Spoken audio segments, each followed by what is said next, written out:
Jadi mungkin kalau udah di atas 69 buat teman-teman lebih hati-hati. Kalau misalnya mau HK mungkin sore di-consider kalau udah cuan boleh dihaki gitu kan. Kalau Mm-mm. indeksnya murah gitu, indeksnya turun banyak sekitar paling enak sih belanja sekitar 6550. Kalau misalnya mau ya udah pokoknya beli dulu 6550. Kalau misalnya bertahan 6550 65 bertahan, nah ntar kalau naik bisa profit taking atau beli barang memang yang benar-benar ada strong katalisnya, itu mungkin lebih lebih ada cerita ya. Jadi kalau yang nggak ada cerita kadang susah juga, habis naik-naik terus nanti koreksi pusing sendiri kan, marketnya kayak begini naik turun gitu loh. Iya benar benar benar benar Ci. Nah ini menarik ya. Tadi juga ada beberapa sektor juga yang Ci Rita udah sempat mention gitu, yang bisa jadi kuda hitam yang mana dan lain sebagainya. Tapi sebelum kita ngarah ke sana Ci, ini untuk kondisi market gitu ya. Gini, coba kita proyeksi dikit gitu ya Ci ya. Kita memproyeksikan sedikit apabila misalnya market gitu memutuskan bahwa oke, ini kan kalau market berarti carinya adalah pemimpin yang pro pebisnis gitu ya. Dan Ya. ternyata beneran bahkan belum election aja kita udah tahu kayaknya dia bakal menang gitu. Hmm. Ada kemungkinan berarti market itu merespon dengan sangat, sangat sensitif. Oke, Ya. HK aja gitu ya, Ci ya. Iya, Ada kemungkinan kayak gitu ada. ya. Berarti Tapi para cuan troopers nggak perlu kaget dengan kondisi kayak gitulah ya nanti ya. Berarti memang banyak yang spekulatif buy gitu ya di saat kondisi kayak gitu. iya, akan ada ini, bener-bener kayak, surprise atau lonjakan. Tapi kalau Iya iya misalnya iya iya iya. ada koreksi pun, makanya tadi aku bilang kalau koreksi turun, indeksnya 6550, kalau misalnya kita risk profile-nya kita rendah, mungkin kita beli banking aja lah kalau misalnya BCA lagi terkoreksi atau bank-bank besar lagi terkoreksi. Biasanya setelah, pulih atau udah mulai ada foreign masuk lagi kan indeksnya mulai naik. Nah, itu bisa di profit taking nantinya. Jadi memang nggak usah terlalu khawatir sih sebenarnya sih ya untuk saat ini dengan kondisi sekarang, kecuali nanti ternyata berubah misal Amerika ada kejadian aneh-aneh lagi, misalnya suku bunganya dia mau agresif lagi, itu memang menjadi faktor yang kita nggak bisa prediksi kan. Gitu. Hmm, baik. Apakah kondisi siapa yang akan menjadi pemimpin ini akan berpengaruh besar pada net foreign buy dan net foreign Iya, sell, Ci? iya, akan sangat Oh, berpengaruh. oke. Tapi aku rasa ya nggak tahu sih dari yang aku ngobrol-ngobrol sama temen, kayaknya ada calon yang dulunya kurang bisa diterima oleh pasar, kelihatannya calon yang satu ini mulai perhatian, mendapat perhatian loh. Jadi ntar Mm-mm. orang pikir, wah kalau calon ini menang, market akan koreksi. Ternyata nanti bisa berubah loh. Ternyata Oke. market menerimanya dengan oke aja gitu, bisa loh. Jadi memang kita masih nunggu. Mungkin nanti juga kalau udah ada calon pastinya, aku nggak tahu sih kapan sih akan diumumin. Kalau udah tahu kapan penetapan calonnya, oh kayaknya ini deh sekitar Oktober. Nah, aku rencana mau ngundang ekonomnya Sukor juga tuh, si Pak Mike. Itu paling Hmm. seru deh kalau untuk Iya. membahas rupiah. Nanti kayaknya berarti deket-deket tahun 2024 gitu ya kita harus ngobrol-ngobrol bareng kayaknya Ci ya boleh ya Ci ya Iya dong, boleh. ngelihat dari sisi makro dan ngelihat dari sisi market gitu kita Iya, ngobrol-ngobrol bertiga boleh lah ya Ci ya. iya boleh banget nih, seru banget nanti. Oke oke oke. Soalnya kalau Siap Pak siap. Mike itu banyak banget insight-nya.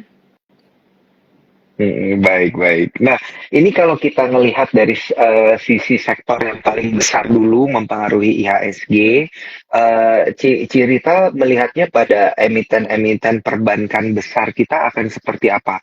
Kecenderungan terjadinya secara historikal gitu, menjelang tahun politik dan kemudian di saat tahun politik, itu seperti apa dan apa yang bisa dilakukan oleh investor? Iya, kayak tadi aku bilang tahun politik itu kan memang volatilisme itu sangat tinggi. Begitu mungkin kalau dulu-dulu ya ada calon yang kurang diterima oleh pasar begitu dia uh, istilahnya dia punya elektabilitas naik, biasanya market itu akan agak kurang menarik, biasanya ntar turun. Tapi yang kali ini justru kelihatannya saham perbankan Indonesia malah mendapat inflow istilahnya dari foreign investor, karena mungkin orang melihat banking di Indonesia karena sekarang kan belum ada kepastian untuk calonnya, jadi asingnya cuma lihat ROA atau return on asetnya perbankan Indonesia merupakan salah satu yang paling tinggi di Asia Pasifik. Terus unbanknya juga masih banyak. Unbank itu maksudnya penduduk yang belum buka rekening untuk bank, di mana penduduk Indonesia ini masih usia produktif dan aktif. Terus makanya asing ini seneng banget kalau kita lihat ini big banks itu mungkin 3 yang paling gede dapat flow-nya. BBNI kemarin karena resultnya kurang begitu bagus, kemarin itu sempat dapat flow untuk jual, tapi ini kelihatannya pelan-pelan juga udah mulai dapat flow juga. Jadi karena asing ini ngelihat potensi penduduk Indonesia yang besar, terus banyak yang belum punya rekening bank, jadi istilahnya pertumbuhan bank itu juga masih ada potensinya, masih sangat gede. Kemudian bukan cuma itu, bahkan OJK juga udah bilang bahwa ada pemodal asing yang memang masuk ke Indo ini, investor dari Jepang, dari Korea, dan Singapura ini kelihatan lagi ngincer bank-bank lokal. Jadi mereka nggak cuma invest di saham, tapi investor yang memang investor real, investor bank, perbankan yang misalnya bank contoh kayak MUFG yang kemarin juga ada ambil MFIN, kayak gitulah bank-bank asing itu tertarik banget untuk caplok bank dan investor yang memang invest saham, beli saham perbankan. Jadi kelihatannya walaupun siapa pemenangnya kelihatannya asing ada appetite sih untuk masuk di sini. Oh, oke oke, berarti tetap memang untuk perbankan ini masih tetap diunggulkan lah ya, Ci ya, sama seperti tahun-tahun sebelumnya secara historical gitu ya. Iya, Tapi kan memang apalagi juga kondisinya memang suku bunga juga sepertinya diprediksi masih tinggi saat saat tahun politik nanti gitu. Jadi bisa menjadi penyeimbang portofolio kita lah ya, Ci, sebenarnya ya iya, untuk betul. emiten-emiten bank besar ini. Dan juga jangan lupa story ini ya, satu hal yang saya pelajari dari cerita adalah ingat emiten itu ada story-nya gitu ya, dan investor itu suka emiten yang ada story-nya gitu, jadi Iya, dicarilah benar. yang ada story-nya nanti. Benar. Oke. Nah, kemudian Ci, ini selain dari emiten-emiten bank besar gitu, yang diunggulkan tadi Ci Rita sempat singgung itu konsumer juga bisa, tapi properti wait and see gitu ya, jangan terlalu banyak dulu di Properti properti, aku di beli sih. telco. Properti Oh, aku dari beli sekarang karena justru ya? karena memang waktu tahun lalu kan properti itu nggak perform kan. Jadi masih Iya, consider masih bisa kita beli. Kalau kita lihat kayak sektor banking itu udah all time high. Banking itu udah tinggi-tinggi semua. Memang udah ada beberapa properti yang udah mulai mulai naik, tapi menurut aku kayaknya mm-mm. untuk saat ini cukup menarik loh, dan nanti cuman aku belum bisa spill di sini, nanti aja deh tunggu udah akan ada di sektor properti akan ada satu emiten yang ada berita menarik banget. Nanti mungkin itu siapa tahu dari sana kan biasa mereka basket play ya. Jadi satu emiten ini Iya. karena ada good news, jadi dia akan karena dia naik akhirnya yang lain properti sektornya jadi ikut naik gitu. Tapi aku belum bisa Mm-mm. cerita di sini karena masih too early, tunggu aja beritanya nanti kalau udah dimuat di koran nanti kita Mm-mm. baru ini. Jadi mungkin Wah, menarik. properti ini menarik. Bukan Menarik, menarik, gorengan nih, menarik. saham Tapi properti yang bukan bagus. Korea. Iya, iya. Aku dulu waktu di media, Ci, pernah ketemu sama eh, presiden direkturnya Pollux Property gitu. Katanya kalau Pollux itu bergerak Ya, secara sektoral, ya, properti-properti lain juga gerak iya. karena cap-nya gede banget Ini gitu. satu udah mencakup semua sektor, semua emiten properti di Indonesia pada saat itu. dulu ya. Iya, iya, Jadi betul. dia sendiri, Betul. tapi ini gabungan dari semua kecil-kecil jadinya. Jadi beras kecil yang lain kayak BSDE dulu kecil, Pewon tuh kecil udah gede sendiri, bayangin gak sih? Segitu gedenya. Iya, iya, iya, iya, Hmm. iya. Tapi apakah apakah jadi satu apa ya? Ini jadi satu option nggak sih, Ci, untuk kita koleksi dulu dari sekarang properti Oh, gitu kalau sebelum tahun politik? kalau aku sih beli sih, aku suka kayak CTRA. Oh ya, tapi teman-teman disclaimer on, nggak ada ajakan Disclaimer jual. on. Iya, disclaimer on. Iya, Iya, do your own untuk research diingetin. ya gitu.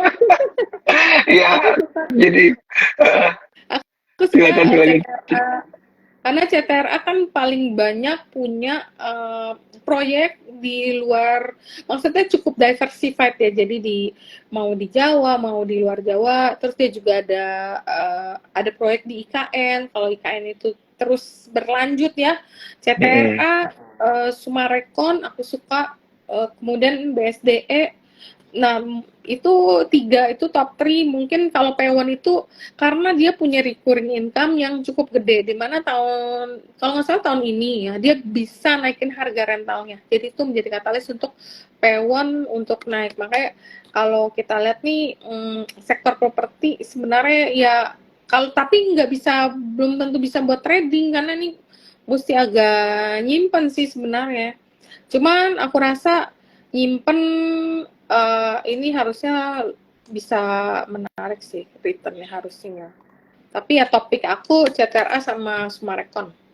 Sama CTRA sama ini, Sumarekon. Siap. iya sama ada satu yang biasa orang suka itu Kija.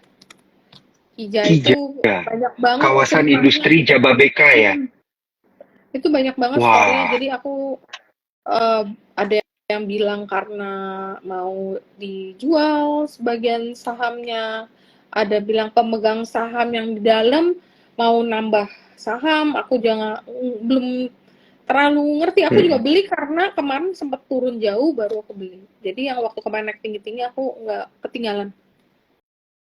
Iya, Oke, oke, oke. Wah, ini ada yang bilang nih mau election ngapain jadi properti katanya. Tadi udah bener Bang sama media. Ya, ini kan enggak. secara teknikal ya kita ngelihat ya, Ci ya.